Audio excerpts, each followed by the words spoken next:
आप देख रहे हैं पब्लिक समाचार, पब्लिक के हक में। 9 बजे के करीब लब्बैक होटल के पीछे से फरीदा बिन नासिर खान, ये जो है वारपिन के ऊपर काम करते लब्बैक होटल के पीछे, इनकी रिहाइश जो है दातार नगर की है।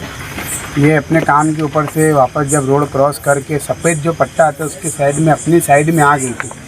उसके बाद में पीछे से उधर से आता हुआ एक ट्रक था जिसकी जद में आकर उनका ऑन द स्पॉट इंतकाल हो गया। अभी यहाँ पर खालिद एसके ने और जो झिनकार थे उन्होंने यहाँ पर डेड बॉडी को लाकर जब से पीएम की प्रोसेस कर रहे हैं। यहाँ पर इमरान शेख साहब भी मौजूद थे। हम बार बार सभी सोशल वर्कर और हमारे जो पार्टी के लीडर राशिद शेख रशीद साहब बार बार आवाज़ उठाते हैं कि नेशनल हाईवे ऑफ अथॉरिटी, इनके मैप के अंदर मेरे ख्याल से तेरा फाड़े से लेकर तो 40गांव चौपुल्ली तक के मालेगांव शहर है ही नहीं। देखिए बार बार इतने हादसे होते जा रहे हैं मालेगांव शहर के अंदर, उसके बाद में भी जो नेशनल हाईवे ऑफ अथॉरिटी है ये कुछ कदम उठाने के लिए तैयार नहीं है। मालेगांव शहर की आवाम का जो खून है वो बहुत सस्ता समझ लिया है लोगों ने। आज एक 55 से 60 साल की उम्र की हमारी माँ थी जो इस दुनिया से चल बसी। मैं इसमें समझता हूँ कि सबसे बड़ी लापरवाही जो है ये नेशनल हाईवे वालों की है कि बार बार बोलने के बावजूद भी स्ट्रीट लाइट नहीं लगा रहे, ज़ेब्रा क्रॉसिंग नहीं लगा रहे। कम से कम इतना कुछ हो जाना चाहिए कि लब्बैक होटल से उस पार से इस साइड आने के लिए कुछ ना कुछ ऐसा साधारण हो जाए कि पैदल आने जाने वाले रोड जो क्रॉस करते हैं, ज़्यादातर जो रोड क्रॉस करने वाले ही हादसे का शिकार होते हैं। लेकिन फिर भी अभी तक के नेशनल हाईवे अथॉरिटी के कान के ऊपर जू तक के नहीं रहेंगी। बार बार बोलते हैं ना कि उनके मैप के अंदर तेरा फाड़े से लेकर तो मालेगांव 40गांव चौपुल्ली तक के मालेगांव शहर वो समझते नहीं क्या है। ना कोई स्ट्रीट लाइट है, ना ज़ेब्रा क्रॉसिंग है, ना कोई उन्होंने टनल बनाया है कि नीचे से चला जाए या इंसान कुछ फुटवेयर भी बना सकते हैं। तो कोई ऐसे कदम उठाए जा नहीं रहे हैं। मुसलमानों की जो जान है बहुत सस्ती हो गई है। रोज़ कुछ ना कुछ किसी ना किसी की जान चली जाती है, किसी के कान पे जू रेंगती नहीं है। हम गुजारिश करते हैं नेशनल हाईवे अथॉरिटी से कि इसको अब रोकने के लिए आपको कदम उठाना पड़ेंगी। यहाँ पर आवाम जो थी वहाँ पर बहुत ज़्यादा गुस्से में थी, उनमें बहुत ज़्यादा गुस्सा था।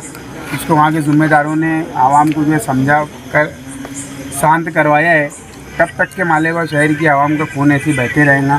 हम आपसे गुजारिश करते हैं कि इसके ऊपर आपको बहुत जल्द कुछ ना कुछ कदम उठाना पड़ेगा, वरना मालेगांव शहर की आवाम जो है हाईवे के ऊपर आकर हमें मजबूर ना किया जाए कि कुछ बड़ा कदम उठाना पड़े या बड़ा आंदोलन खड़ा करना पड़े, क्योंकि हमारे शहर की बहुत सी जानें आए दिन नेशनल हाईवे ऑफ अथॉरिटी की वजह से जाती रहती है।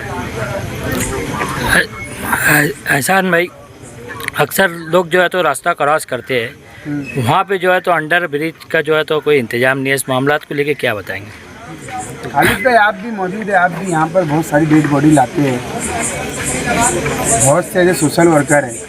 हम तो हमेशा यहाँ पर आते हैं, पीएम की जो प्रोसेस रहती है घर वालों को देकर बाइट देने का मकसद ये होता है कि ऊपर तक के हमारी आवाज़ जाए और जो घर वालों को वो इंसाफ मिले। लेकिन ये होता नहीं है, ना ही कोई ठोस सबूत अभी तक के उठाया नहीं गया है। ख़ास तौर से सोनगांव फाड़े से लेकर के तो लब्बैक होटल के बीच में जो है ना अक्सर हादसा होते रहते हैं। हमको भी कॉल आते रहते हैं। आज 55 से 60 साल की उम्र थी, ये काम कर वारपिन पे काम करते थे। अपना काम कर 9 बजे के टाइम पे ये दातार नगर में अपने घर पर वापस जा रहे थे। क्या लगता है कि आपको ठोस कदम उठाने की ज़रूरत है? क्या हाईवे जाम करना पड़ेगा? कब तक का हाईवे अथॉरिटी से सिर्फ अपील, गुजारिश और उनसे रिक्वेस्ट, मिन्नतें करते रहेंगे? क्या कोई ठोस कदम उठाना पड़ेगा? ये हमारे जिम्मेदारों से बातचीत कर हमारे लीडर से बात कर आसिफ शेख रशीद साहब ने भी इससे पहले बहुत सारी मरतबा बोला है, लेकिन कुछ इसके ऊपर एक्शन हो नहीं रहा है। अब ऐसा लगता है कि एक बड़ा मूवमेंट खड़े कर नेशनल हाईवे ऑफ अथॉरिटी के खिलाफ जो है ना एक बड़ा मूवमेंट खड़ा करना चाहिए, तब जाकर इनको कोई मुसलमानों की जो इधर ख़ास तौर से मालेगांव शहर की आवाम की जो इनको जान की फिक्र है नहीं, तो इसके लिए अगर हमको नेशनल हाईवे नंबर 3 को बंद भी करना पड़ा तो हम बंद करेंगे। और अब ये हादसा को रुकना चाहिए, स्ट्रीट लाइट का इंतज़ाम करो, जेब्रा क्रॉसिंग का इंतज़ाम करो।